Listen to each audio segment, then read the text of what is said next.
In limits, we are going to see certain different types of limit evaluation technique or methods.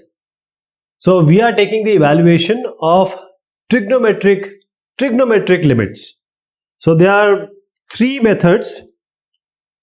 How to do this? When we have trigonometric identities involved, trigonometric relationships involved, then see, first one is when we have a limit theta tends to 0. I'll tell you the directly, I'll write directly the relationships. So limit theta tends to 0, sin theta is 0. Second one is limit theta tends to 0, and we are talking about cos theta here. Cos 0 is what? It's 1. These are all standard. We can always give a proof of that, but you just know the relationships, theorems. Sin theta by theta, limit theta tends to 0 is 1. But theta is in radians. Theta is in radians. One more. Now sin theta by theta we have done. Let us take tan theta by theta. Limit theta tends to 0. We have tan theta by theta divided by theta is 1. Let us take one more or two more. The variation is that if this sin theta by theta, if we write it as sin theta minus a by theta minus a can be any constant here. So we will change the limit also. It will be theta tends to a, then only it will be 0 by 0 form. 0 by 0, that is infinite form. So this is going to be again 1. Like the third one, this will also be 1. What about another one? That is tan theta minus alpha or theta minus a by theta minus a. Limit theta tends to a, tan theta minus a by theta minus a. So what do we get here? We get 1. Again 1. So we'll use it directly. So let me take an example set so that you understand how do we apply this. This is a NCERT question. So we have sin AX by sin BX and limit x tends to 0. Same way we'll do it. So this is sin AX. Let us divide it by AX. Then we have, since we have AX, so we have to multiply it by AX because AX we have introduced. Sin BX in the denominator. Now let us have BX. And BX we have to again add because we have by ourselves added it.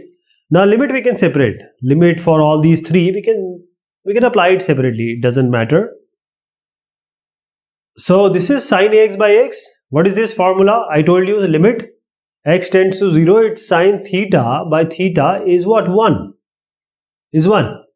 So again sin BX by BX is 1. So 1 by 1 is 1. Again 1. And AX by BX, XX you can cancel. A by B remains. So limit x tends to 0 for a constant is a constant A by B. So this is going to be the answer. A by B will come. So these standard results we can use. Standard results. Now all these we have seen x tends to 0, but there may be possibility when we have to evaluate the trigonometric limits when the variable tends not to 0. That is, it is not tending to 0. Variable tends to a non-zero quantity. Non-zero quantity. So if you remember, when we were discussing limit exists or limit is there when we have left hand and right hand limit also exist and they are equal. So left hand limit x tends to a minus, right hand limit x tends to a plus implies that limit x tends to a fx exists, is there. Okay. So non-zero. So we'll use this right hand limit in order to solve this. So when we have limit x tends to a fx, we'll use x tends to a plus, that is right hand limit. So x tends to a plus fx, that is, what do? Whenever we have this a, we take a plus h and then a minus h, that is a plus h on the right hand limit, a minus h in the left hand limit. So a plus h, right hand limit we are using, a plus h. So we have fa plus h. So this h is very small, h tends to 0. So h tends to 0. Limit x tends to 0 will become x tends to a becomes h tends to 0, fa plus h.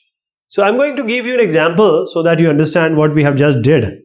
The example is something like this: limit x tends to pi by 2 and 1 plus cos 2x by pi minus 2x whole square. So we have to find out the limit using this method, because x is not tending to 0, x is tending to pi by 2. X is tending to pi by 2. So what we will do, first of all, we have to replace x by pi by 2 plus h. That is the right hand limit. X as pi by 2 plus h. And then we have h tends to 0. So limit h tends to 0, 1 plus cos 2 x we are replacing by pi by 2 plus h. Similarly, we have pi minus 2 and x as pi by 2 plus h. Okay, make it all square. So now you have this, multiply this cos 2 into pi by 2 is cos pi plus 2x. Inside this we have 1 plus cos pi plus 2x inside this. And in the denominator I am not going to solve this fully, it will take time. So 4h square will come. Cos 180 plus theta is what? Minus cos theta. It's minus cos theta. Cos 180 plus theta. Limit is already there. Okay, left hand side, assume limit is going on. So 1 minus cos 2h by 4h square. 1 minus cos 2h is what? It's 2 sin square h. 2 sin square h. And denominator we already have 4h square.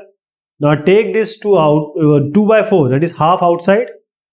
And sin square h by h square, you can take 1 by 1. Take them separately.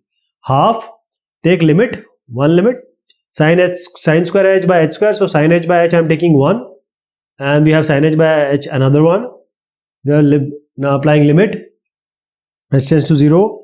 Here also limit, h tends to 0. Now this sin h by h, we have seen this is 1. And here also sin h by h, it's 1. So half into 1 into 1 is half.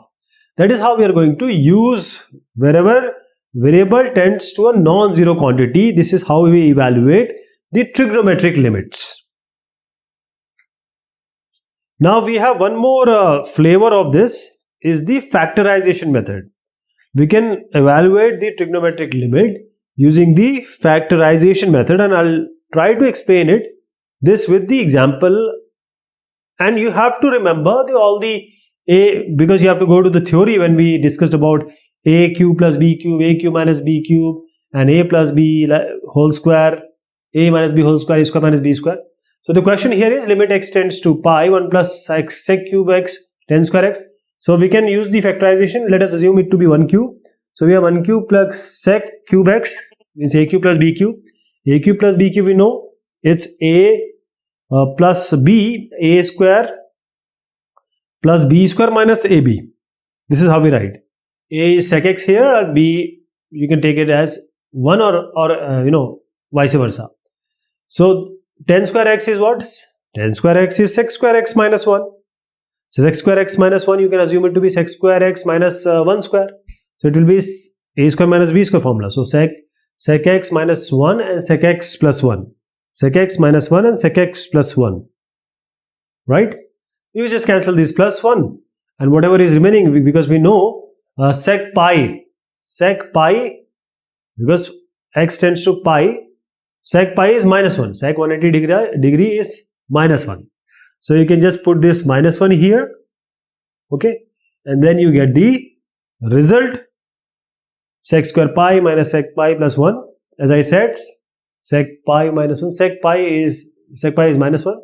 So you have minus 1 whole square, 1. And then minus of minus 1, that is plus 1. Plus 1 by sec pi minus 1 is there. Minus 1 minus 1. So minus 3 by 2 is come. This is just an example how to do this using the factorization method. Okay.